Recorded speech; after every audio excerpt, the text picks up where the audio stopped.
What's up, YouTube? Your boy back once again with another sport topic, and today we're going to talk some football. Houston Texas football. Before we get into the conversation today, like I told you on the last couple of videos, your boy's goal for this year is to reach at least 4,000.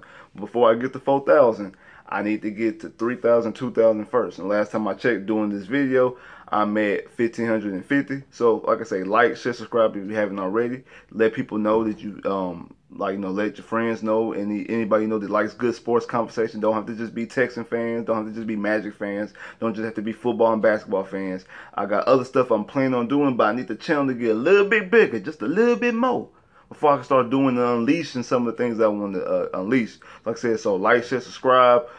Tag it on Facebook, Twitter, Instagram, Snapchat. If you're still on MySpace, whatever type of social media you on, my Instagram and my Twitter is Spitz389_. So tag me in it. If you post anything about the channel, tag me in it. I guarantee you I'm gonna comment back on it. The best of my ability if I can't get to it in time, but I'll try to even reshare it to you myself. So like I said, like, share, subscribe, and like I say, tag me in it if you could tag me in it. So help your boy get the channel get just a little bit bigger. Help me help you, help me help you. Now, let's talk about the conversation today, because I dropped a video a couple weeks ago talking about the Texans' biggest needs, and I had them ranked as number 3 running back, 2 offensive linemen, and number 1 corner. And I want to talk about the number 3 one, because I want to talk about how can the Houston Texans fix the number 3 one at the running back position, because to me, I think that is one of the most important things and holes on this team. Yes, I know the Houston Texans were the quote-unquote 3rd rushing attack in the NFL for a large part of the season. Never bought into that, because I said most of that came from number 4. That's where most of it come from. I know people talk about offensive line. I agree. The offensive line does need to get fixed before the running back position. But the offensive line struggles more with pass protection than it does run blocking. Sometimes it's the running back who is not running the football, and that's my main issue with Lamar Miller. I don't think he's a number 1 running back. I think he's more so of a scat back, not more so of a number 1 running back. Now, guys, you give the ball 20 to 25 times a game, because I don't think he hits the holes properly. And it's been a lot of talks online, and talks from ESPN and a lot of fan service talking about Le'Veon Bell, talking about the Houston Texans pursuing Le'Veon Bell, and that the Houston Texans are one of the 4 or 3 teams that are in most pursuit of Le'Veon Bell. And some have even predicted, I know ESPN.com predicted that the Texans will sign Le'Veon Bell. And where there's smoke, there's fire, because we've heard a lot of kind of rumblings behind the scenes with the organization that they might be targeting Le'Veon Bell. And like I said, I'm not opposed to Le'Veon Bell. I'm not 100% for it either.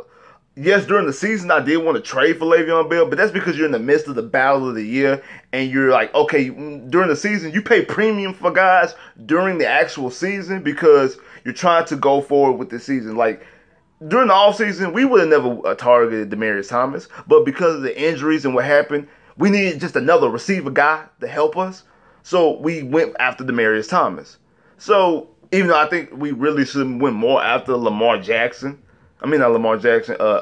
Jackson from Tampa, because he actually fixed the hole that we would have needed after the departure of Will Fuller, after Will Fuller's injury. Not really Demaryius Thomas. Demaryius Thomas is just another guy out there.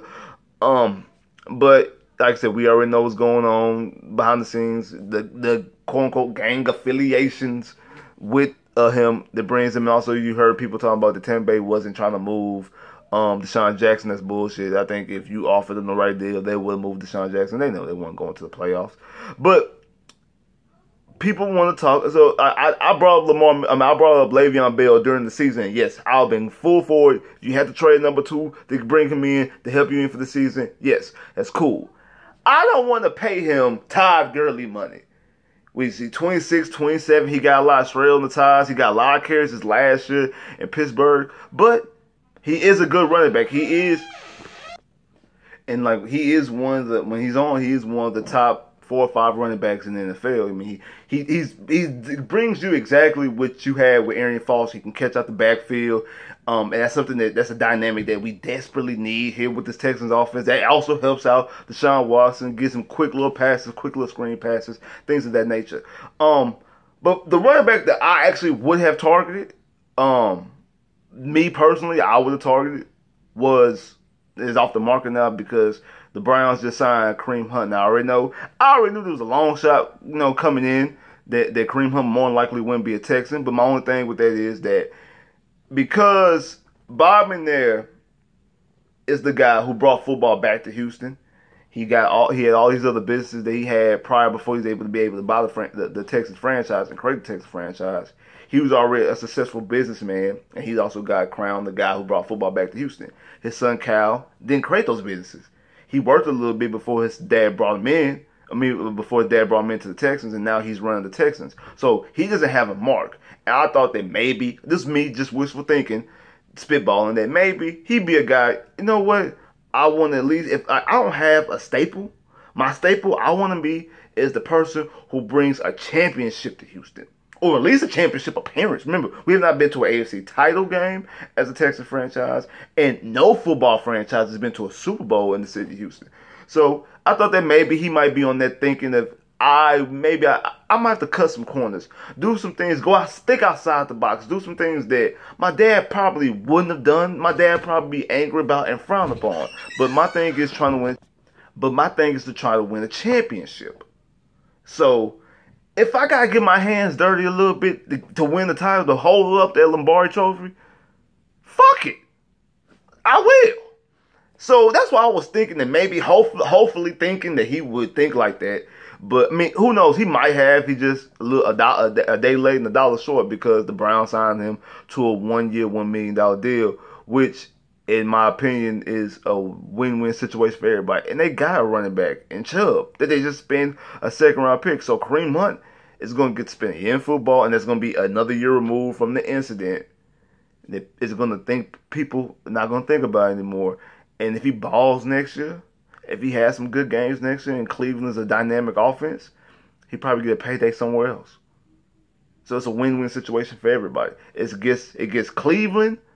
It gives Cleveland another weapon, gets Baker Mayfield another weapon, and it's on a cheap deal. So even if he's not good or if he does something else stupid, it's a 1-year, $1 million deal. And also, if he keeps his nose clean and doesn't do anything, boom, boom. He and balls out on the field, he's gonna get a payday from somebody, if not Cleveland. So it's a win-win situation. And I know a lot of people out there. I wouldn't want Kareem Hunt here. I wouldn't watch the Texans. It's all bull, man. Like, cause this is football. Like, check your feelings at the door. Really, real talk, square business. Check your feelings at the door. You think people in New York care that LT smoked crack before a game? No, they care. He a defensive player of the year, rookie of the year, won 2 Super Bowls. You think people in Dallas care that Michael Irvin used to snort lines all damn time? No. All they care is he's a 3-time Super Bowl champion, Hall of Fame. He's the playmaker. That's all they care about. Did people care about Ben, what he was doing? No, they just care about that he won 2 Super Bowls. That's what people care about. That's what people remember. At the end of the day, this is football. All this, I'm cool with second chances, just not second chances on my team. Just not on my team. Get off your high horse, bro. Get off your high horse, bro. You sitting up and tell me if this dude on your team and lead the league in rushing and y'all win the Super Bowl, you ain't gonna take that Super Bowl? You like, I really ain't win the Super Bowl. The first time your city wins a Super Bowl, I'm good on that, bro. I don't even want that championship, bro. I don't even want that championship, bro. That's bull. That's bull, and you know you're going to be the first one to stand. Woo! Got all type of Super Bowl shirts and jerseys, and you might even buy the damn jersey of his. You might even buy the Kareem Hunt jersey. Like, hey, man, he led league in rush. I forgot all about that. And that woman framed him. All that type of bull. Man, get off that. Get off the gas. Get off the motherfucking gas. Square business. This is about football right now. So I would prefer the Texans to do it, and that deal is so cheap. You could have did that as an insurance policy if you think about it. You signed Kareem Hunt for the 1 year, $1 million, and you still pursue Le'Veon Bell in the offseason. So if Le'Veon goes over what you think he wants, he goes over what you were willing to pay, I ain't gotta pay you. I got Kareem Hunt for a 1 year, $1 million deal. I'm saying, and if he does something, it was a 1 year, $1 million deal, which I'm not pretty sure, I can guarantee you that contract ain't nowhere near guaranteed. It probably ain't guaranteeing $2, let alone $1 million. So, come on. Like he's basically playing for free. He's basically paying for free. And you could have did that as an insurance policy, have him on the back burner, sign Le'Veon Bell, and if you brought in Le'Veon Bell, you cut Kareem Hunt, but his deal is so cheap, you kept both of them on the rosters. And then, hey, Le'Veon, you gonna be our main guy. You gonna get the bulk of carries. We gonna rush you 20 times. We gonna give him 5-6 carries. We gonna spell you something. That way you be fresh for the playoffs. That way we sign you to a 4-year contract, a 4-year deal. You be able to play that third and fourth year.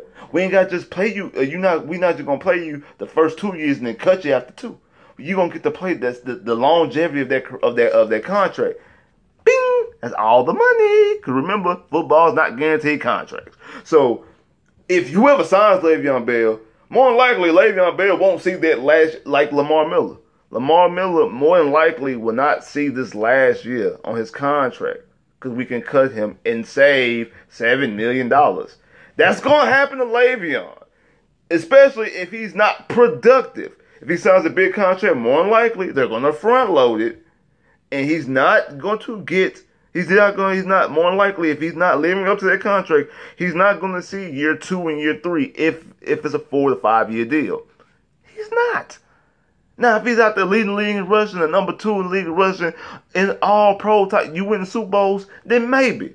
But even still, teams are cutlass. Teams are cutthroat. They're ruthless.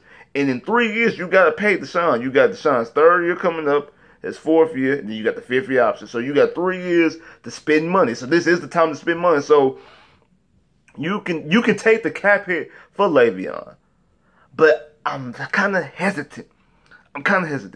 Like Kareem Hunt, he's younger, and he has the exact same attributes. That's why I was leaning towards. I would rather take Kareem Hunt, bump all the off the field issues. People talk about Le'Veon, he's a cancer in the locker room. I don't really think so. I really just think he just wanted to get paid. He's just doing what he had to do to get paid, to be honest with you. I have no problem with Le'Veon did. In my personal opinion, I really don't. Because if you think about it, this season proved him right. All he wanted from the Pittsburgh was a contract. He just wanted a long-term deal. That's it. That's all he wanted was a long-term deal. Because he knew as long as they can keep franchising him, they're going to cut him once they can't franchise him. I'm not cutting him, but once he can't get franchised no more, they're going to let him hit the open market. And by that time, he would have wasted 2-3 years franchise tag, playing under the franchise tag, putting miles on him. He getting older, putting more carries, more shred on the tires. He's not going to receive the payday that he would receive if he would just flat out hit the market. Or if Pittsburgh would just sign him a deal. So he was making a business decision. He was making a business decision for him and his family. You can't fault him for that. Because you'll be doing the same thing. Now, like, you're going to tell me that you're going to waste 2-3 of my good years. And by the time I hit the market, you're not going to pay me. Now, if you're going to franchise tag me, but then pay me, that's a whole different thing. But you're not going to pay me because, one, you keep franchise tagging me. And if you were going to pay me, you would have let me play the season. If you was going to pay me, when I said I'll hold that once week 3 got here, and I won, you seen me ain't suit up, a contract would have got done. They did that with Emmitt Smith back in the day. I think it was 93. It was when they won their back-to-back, when they won their second Super Bowl. 93 or 94, whenever they won their second. Emmitt Smith missed the first 2 games. The Cowboys started off 0-2. Jerry Jones back. Hey, man, we get this dude the contract. Let's go. If they had any inkling that they were really going to give him a long-term deal after week 3 or week 4, and he still wasn't playing, he would have got a contract. Contract would have been done. But they have no intentions of giving him a contract. And he knew that. Because they had no real reason to. Because all they got to do is franchise tag him. And then use him till they can't use him up no more. And then let him loose. And that's basically what they're doing. So I can't fault him for that. So I don't think he's a diva. Or I don't think he's a diva because of that. Or he's a bad player. Doesn't care about football. Because I just think that he's made the right decision. The best decision that he possibly could for his family. Because even if he's not getting the same type of money that he possibly could have gotten, which I don't think he would, he still has an extra year that he didn't play football. It's an extra year off his body. That's an extra year of not taking that same wear and tear. Now that could be good, that could be bad also, because he's not in football shape. I don't care how much working out he could do. That's still a whole year removed from not playing football. That could be problematic. That could be problematic. But also in that same breath, it's a whole year of not playing football. It's a whole year rest.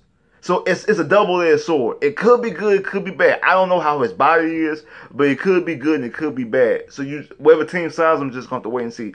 I do think that Le'Veon Bell is going to be a productive running back. I don't know if he's going to be the same level as like top 5 running back that he was when he was in Pittsburgh. Some people even called him as the number 1 running back. I think Gurley was better. I think Zeke was better. Because those two are the top running back. Even though I know Gurley did not look good in the postseason this year. I think that's more so due with injury. I think that he has an injury that we just don't know about. Because he just didn't look the same. It wasn't that he just wasn't running well. He just did not look healthy.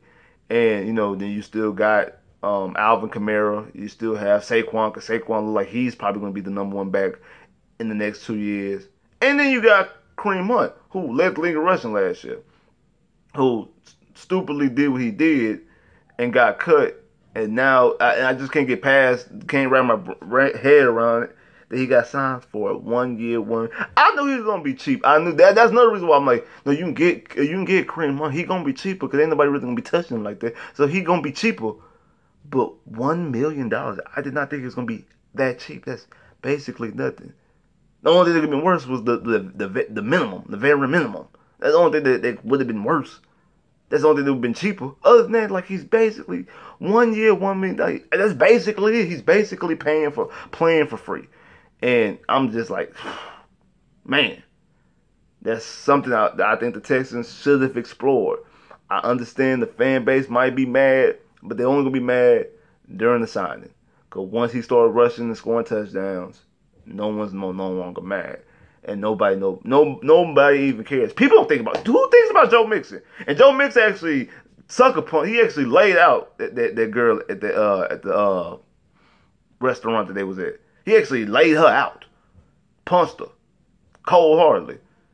Nobody cares about that. People don't talk about that no more. They talk about it during the draft. After Joe Mixon rookie, don't nobody talk about that no more. Except when they bring up Kareem Hunt, they say, "Well, I don't think Joe Mixon needs to be in the league either."